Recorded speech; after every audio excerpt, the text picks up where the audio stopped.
How to do intermediate level CCs on your back. Step 1, lay on your back and practice lifting up your hips, keeping your shoulders on the floor. Step 2, with one foot out, do the same thing, lifting your leg up in the air. Step 3, do that really fast, adding a kick and jump.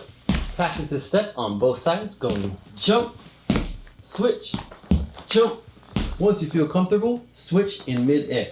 Switch, switch, switch. Now for the CC. Practice your jump kicking up into the side, at the same time swinging your arms over into the CC position. This gives it a nice little rainbow effect, and then you jump back to your foot.